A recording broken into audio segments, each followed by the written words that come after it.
Well, I thought I was done with these roadside recruitment, commitment, reactions that we've really been doing a lot these last couple of days while I've been on the road, but it appears I was wrong. It appears we got to do one more before I get back to the TSOW studio. And how about some early fireworks?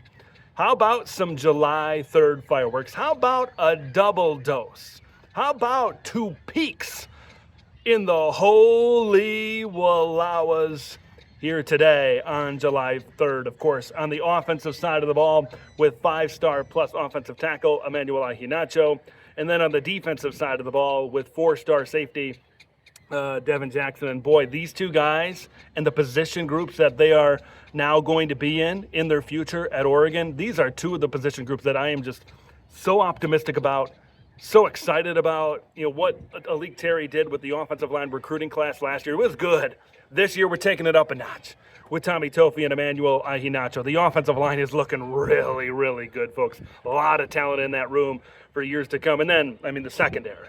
I've talked about it a lot since TSOW launched. Just, you look at last year's 25 class, you look at this year with a five-star safety. We're going to be talking about Devin Jackson a little bit. Xavier Labrice is in this class, and possibly more to come in the defensive backfield coming up within this 26 cycle. But let's start first with Immanuel Iheanacho. He announced his commitment on the Pat McAfee show earlier today. And, it's interesting because Oregon's been doing these photo shoots on their official visits. These guys in the lab, and they have been absolutely straight fire. Love seeing every one of them. The interesting thing about that, Immanuel Iheanacho was built in a lab. Sometimes you see these graphics online about like, hey, if you were to build the perfect quarterback, you might have the intelligence of Tom Brady, you might have the arm of Dan Marino, and you might have this guy's mobility, and all these things. Like, if you're putting that together for an offensive tackle, you're creating Immanuel Iheanacho. 6'7", 340 pounds. He's got crazy length. He's really quick. He's got really good feet. Like, he's got everything you want from an offensive tackle that can come in and be an impact player from day number one in Eugene, okay? This is not going to be a 4-year guy. This is going to be a 3-year guy. It's going to be a lot like a guy, maybe like a Josh Connerly. We talked about Penei Sewell yesterday. Immanuel Iheanacho is in that same type of mold where he's going to be able to come in as an early enrollee. He's going to step onto campus. He's going to step on the field over there at spring practice, and he's going to show people why Oregon invested so many resources in him, certainly. Now, here's the thing. There's been a lot of moving pieces as far as offensive line recruiting right now. We know what happened with Jackson Cantwell. We know what happened with Cody Green, Calvin Obot. Like, man, that's like, I think for a lot of teams in college football, one, those are players that a lot of teams would love to be in on, first of all, and then that's at a decent amount of misses. But I think when the dust settles on all of this, what you've seen, especially the last couple of days now with Nacho and Tofi committed, you're sitting in, I think, a really good situation. Even if you were looking at this thing a couple of months ago when you were looking at Cody Green being committed and these other names that I was talking about just recently right now. Oregon has had some really good offensive linemen over these past couple of years. You look at Penei Sewell, Jackson Powers Johnson. You look at Josh Connerly. They're putting guys into the league. This is becoming a destination for offensive linemen, folks. And Alik Terry is really proving himself. Like, there have been some offensive line recruiting misses before Alik Terry got onto campus. These last two classes last year was good. This year certainly stepping it up a notch. And this year is certainly great. They're taking it to a new level. They're taking it to an absolutely new level, and they're bringing in elite talent that's going to be able to make an impact absolutely immediately. This has been kind of the worst kept secret in college football recruiting. They fought off LSU, they fought off Penn State, they fought off some of these other schools. Maryland, I think, was in it for a little bit, but Oregon was always at the top.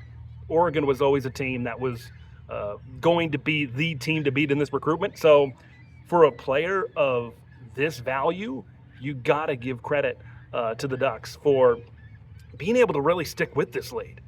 and being the number one really in Iheanacho's recruitment for a very, very long time. That's hard to do. That's hard to do, I think, in this day and age of recruiting. So the offensive line really solidified, certainly for the future. You go into 26, you go into 27, you go into 28. This is going to be an elite offensive line, certainly, for years to come. Let's talk about the secondary. Let's talk about Devin Jackson here for just a minute. Devin Jackson is the third safety to commit to Oregon. He committed today to the Ducks. Boy, what a day it's been. What a day it has been in the passenger seat for yours truly here today. Jet Washington, a 5-star safety. You look at Xavier Larice in there as well. But Jackson, 4-star, 6'2", 190 pounds out of the state of Florida. And when I watch Devin's tape, it shows him doing a lot of stuff. A lot of different things, I think, for Devin Jackson right now. A single high safety. He plays the run really well. Great IQ, great anticipation, knows where the ball is going. It seems like certainly at all times. Man coverage, right? You kind of see him playing in that slot corner type of spot, and really making plays. So maybe he could be in a star position or a star type of role, that nickel back type of role that is in Oregon's defense as well. Here's the thing, folks. Not everyone is going to be an instant impact type of performer.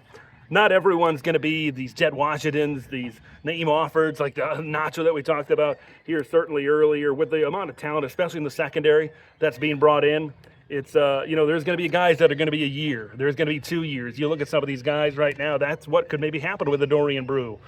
This is what could happen with a Brandon Finney. That's what could happen, with like you've seen Aaron Flowers, you've seen Dakota Fields, you've seen certainly some of these other players in there as well. And I think Devin Jackson could maybe be that guy. Get him a year, get him 2 years into the system, and maybe he could be in a position to make a big-time impact at that point in time as well. What's next?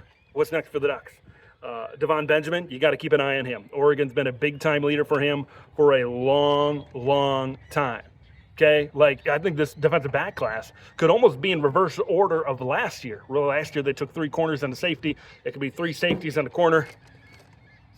These guys know what they're doing, man. They didn't forget how to recruit. I know a lot of people might have thought that.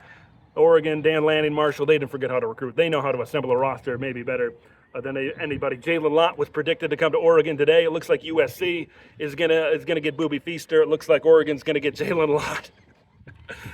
Oh man, this is it's a good time. It's a good time to certainly follow Oregon recruiting. Nick Abrams, linebacker, is also coming up as well. Okay, so gonna get behind the steering wheel. Got a couple hours to go before I get home. So it will definitely be the last roadside recruiting reaction. Excited to get back into the TSOW studio early next week. Big day. Early fireworks here on the 4th of July weekend. Enjoy your 4th of July weekend, and we'll see you next week.